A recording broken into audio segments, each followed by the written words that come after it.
Hello, you Mayhem Makers. I'm Mindy with Quilting Mayhem, and welcome back to another Saturday morning live. As you noticed, I don't have Debbie with me. I do have my coffee, and I'm not in the shop. This is my home studio, if you have not seen it from some of my sew along videos and other tutorials.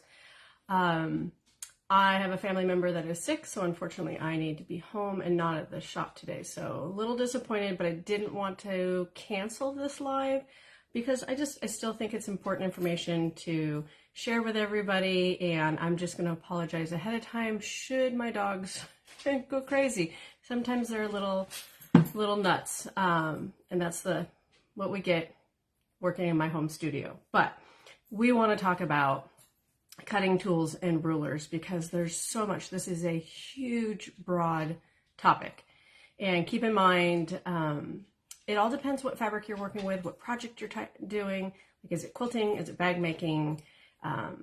Is it working with cuddle? All those kinds of things. Okay, so I'm staying in this very large overview talking about tools, and also keep in mind, you get to choose. You get to choose what you feel works for you. Stuff I show you, you may have tried and it just doesn't work, or you've tried a different brand and you like it better, and that's okay. It is all okay. I am just sharing what I like, and this is what I've gathered in my home studio.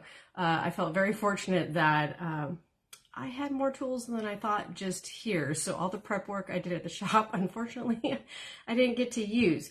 But I gathered up a bunch of stuff here, and I thought I'd kind of talk about what's in my studio. So this is all product that I personally use at home, obviously, in my studio. And so we'll start with the cutting tools part, because that, especially for beginners, seems a little scary when you start talking about rotary cutters and what size do you use, what kind do you use, all those kinds of things. And so I still use the good old Olfa straight rotary cutter. I have had this thing maybe 30 years. I've been quilting for 30 years, and I may have had this from the beginning. I don't even remember when I bought this, but this has been my tried and true. I love this, and it just works. It works forever, and you just change blades, and it makes me happy. Now, this one is an original, so it is not one where you can turn it to be left-handed, and of course I have lefties in my home. So if you have people in your home or you are left-handed, I advise to potentially get one that is left-handed friendly. So that one just lives right here next to my machine. And then of course, and these are 45 millimeter. I also have the Creative Grid. I do like this one. It has some heft to it, and this one does go right or left. It has this switch so you can go either way, and then the blade is guarded when it's straight up, which is kind of nice. You can slide it so the blade's kind of unguarded one way or the other. All right.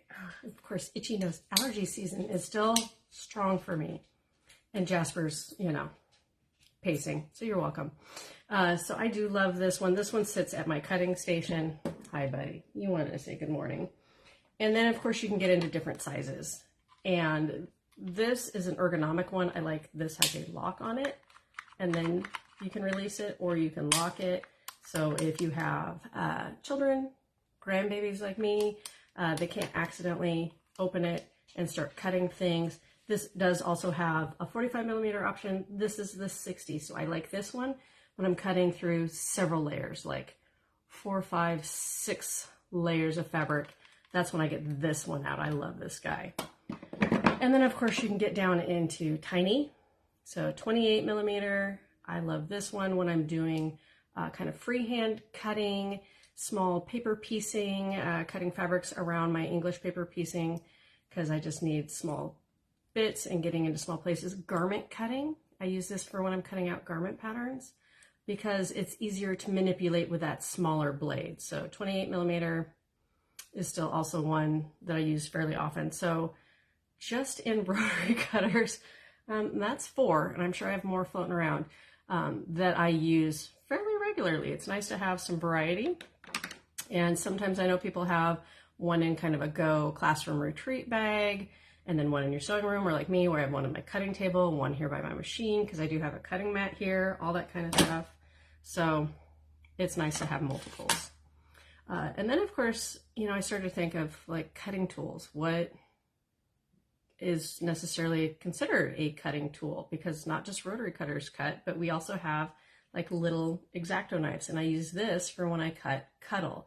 It does reduce the amount of fluff that pops out of that cuddle when you cut it like with a rotary cutter. So I also have one of these guys nearby for when I'm playing with cuddle and doing projects like stuffies and that kind of thing. Just makes it easier to cut them.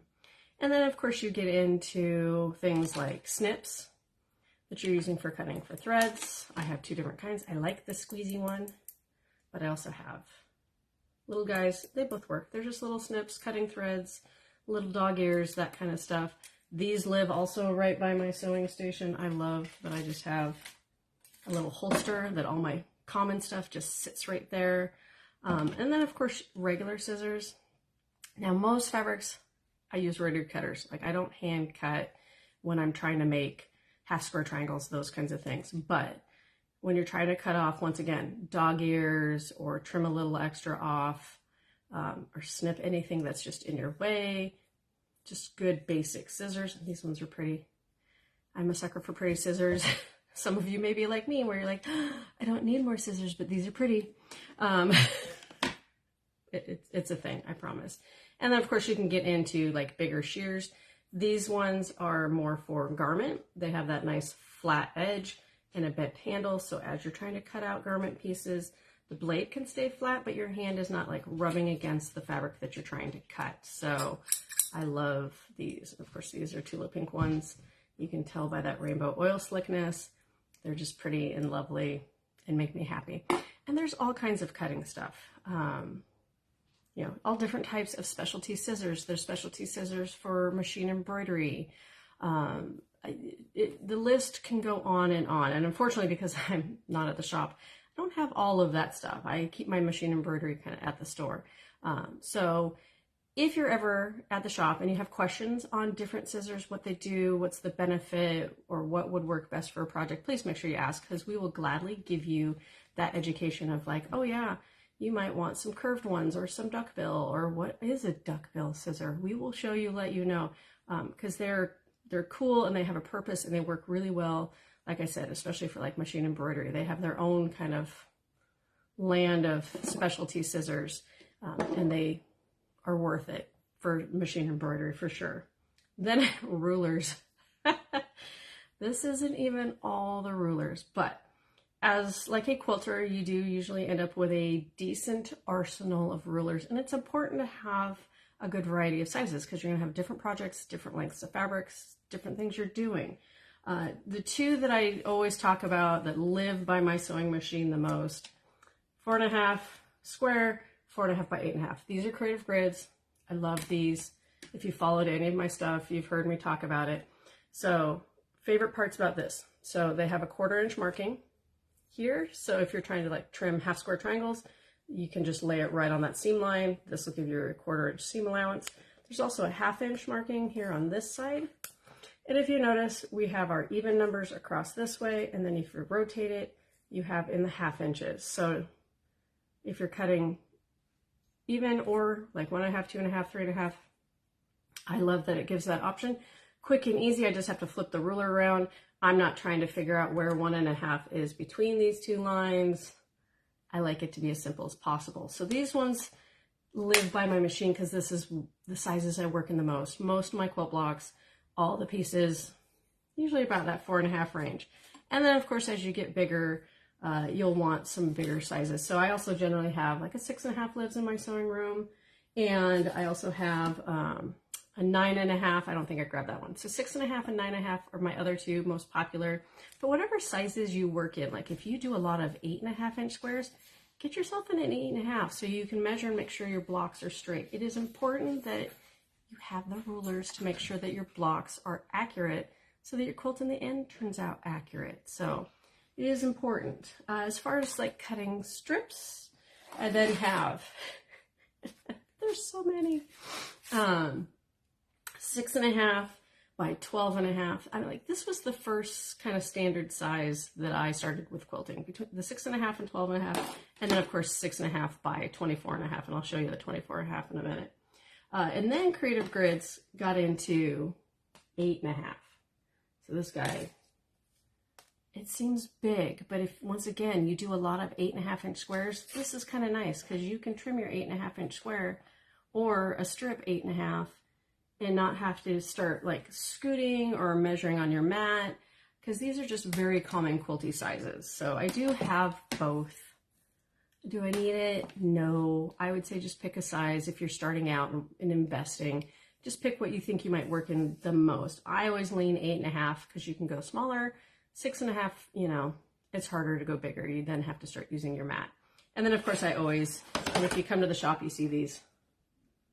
This is the 8.5 by 24.5. I used to, of course, when I started, it was 6.5 by 24.5 or 6 by 24, because that's how it was back before they figured out we needed the 1/2 inches. But 8.5. I love this bad boy. Because this cuts all the things. This cuts your fabric when it's folded in half, all of that. And of course, I've got the Gypsy Gripper. I love these things. All of our shop rulers have this. They just help you with that ergonomic pressure so you're not putting your hands in the way, all those kinds of things. It just, between the ergonomic and the safety, it is one of my favorite tools. So the 8.5 by 24, I figure that's a must. I tell most new quilters, you really want to have that. You want to have a good sized mat if you can. So if you've got like a 24 by 36, which is what I use, this is the one you want, so that you can just get full strips and you're not having to mess around, and it helps you get straighter strips by doing that one cut with your fabric only in half, because once you start folding it more times, you have a bigger chance of your strips becoming little wavy, little wonky. So that's one of my favorites. So that's the main basic quilty rulers I have. Trust me, there's more. But then, you know, there's specialty rulers, right? So besides just trying to cut strips and trim up squares, you then start getting into unique shapes, right? And I don't know how many times I talk to people of like, do I need another specialty ruler? I have so many rulers. The answer usually, unfortunately, is yes.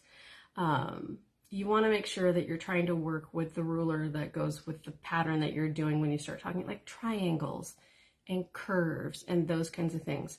Now, triangles, 60 degree is 60 degree is 60 degree for the most part. So pick one you like, and then, you know, anytime it says, oh, well, you need so-and-so's. Well, as long as you have the same size, you know, like it's an 8.5 inch, sometimes it doesn't necessarily matter if you have their particular brand versus just whatever brand you have in your room. All right, so you can make some of those judgment calls of like, I don't need 6 different 60 degree triangles that are all essentially the same size. So pick one and run with it. But I have even more specialty type stuff. So like a quick curve ruler. So Kind of Wonderful, if you've seen their patterns, they always look so cool and they have curves. And a lot of you shy away from curves, and they make it easy. I love that their patterns, essentially you're doing the block larger and then you're trimming it down. And we do have an educator coming that's going to start teaching our So Kind of Wonderful classes again. I'm super excited because their quilts are gorgeous. And once you learn how to use their rulers, it makes everything so much easier. So this is just one of the basic ones. It has a nice little slot, so you're cutting in the slot, and then it has all its measurements, and the patterns are really good, and they have educational videos. So love that ruler. Hex and more. You want to start getting into hexies, Jaybird quilts, love them. This is so much fun because you can do kind of hexies, you can do these kites, and as far as I know, all her patterns, there aren't Y seams. So a lot of times you can work with hexies, but then people want you to do those icky Y seams where you're trying to fudge everything. Hers make it so you don't have to. So, and she's got a variety of rulers also, some super sidekicks and those kinds of things. And I have all those too. But I didn't want to bore you by dragging out the, you know, I don't know, 20, 30 specialty rulers. We're just talking my top favorites, okay? Just keeping it easy. And like I was saying with 60 degrees, so this is the 60 degree diamond, which is nice. This works with a lot of Krista Mosher patterns.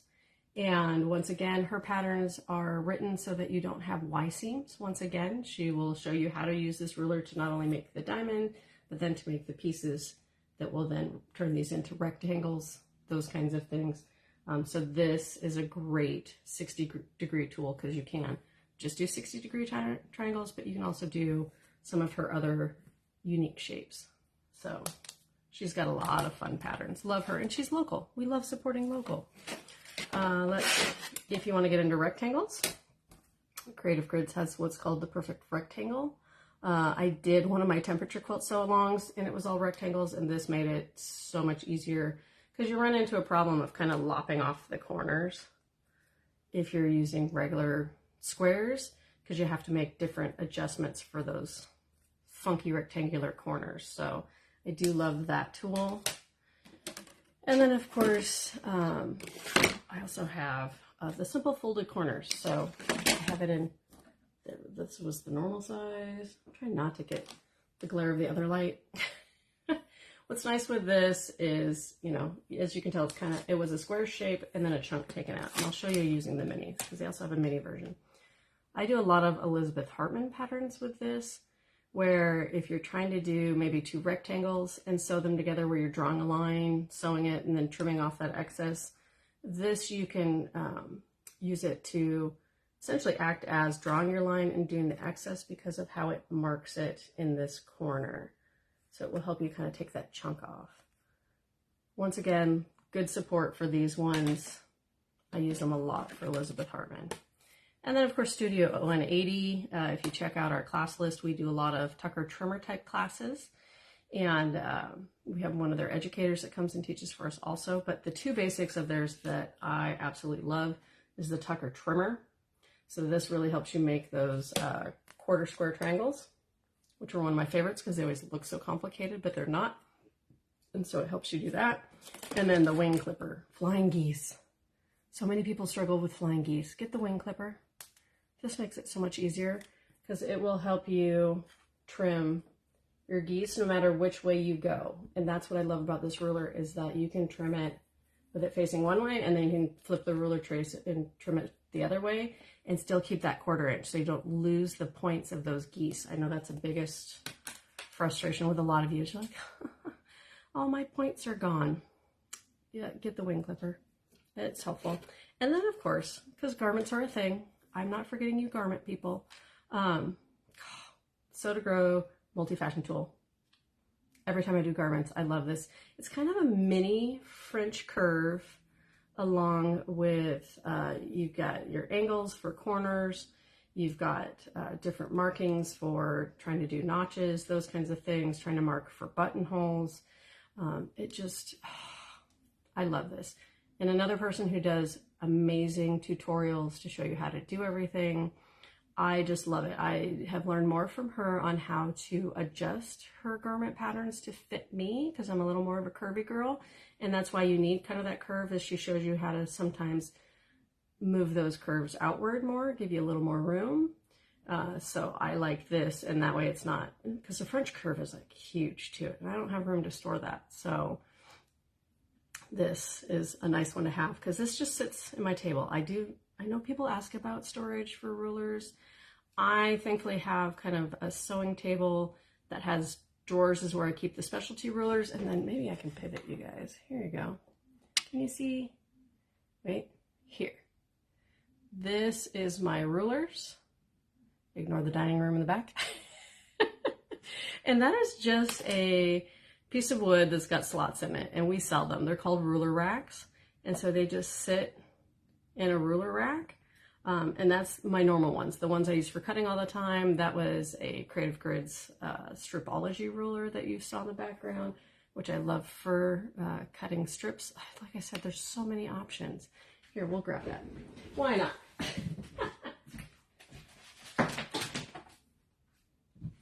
As long as I don't drop everything. Oh, I just originally like, this thing's huge. It's hard to show. And it now reflects like all the lights I have. What's nice with this is it's got slots. So if you're doing a lot of strips, you can lay this on your fabric and just do your strips every 1 inch, 2 inch, 1.5, 2.5, whatever you want to do. And just cut something like as far as you can get across on your cutting mat.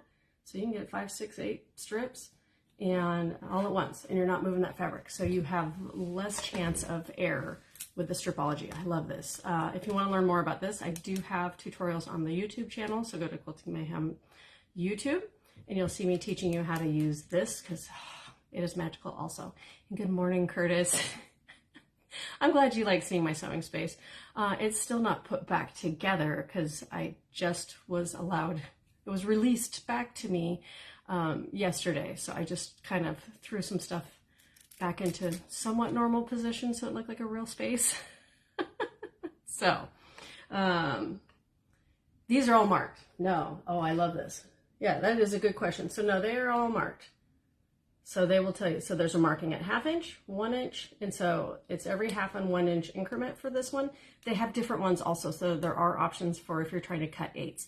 But for this, like if you're trying to do 2.5 inch strips to go with jelly rolls and that kind of stuff, nope, you just have a 2.5, you do 5, 7.5, and you just, oh, it's quick and it's magical. So that is a good question. And yes, it is marked, and they do have different ones. Oh, itchy nose. So they may have stirred up a whole bunch of dust in my sewing room. May not be the best at dusting in my sewing room. But I'm happy to have it back, so I'm not going to complain. So my goodness. And that's just barely the tip of the iceberg. But for those of you that are just kind of doing quilting or even garments, that kind of stuff, hopefully that kind of gave you a good idea of some of the basics, at least, to have in your room before you start getting into more specialty quilts, those kinds of things, because those just can kind of springboard into a lot more as far as rulers and tools and those kinds of things. So I appreciate you guys sticking with me in this kind of impromptu little what's in Mindy sewing space morning tutorial, and I hope you have a lovely day and keep on stitching.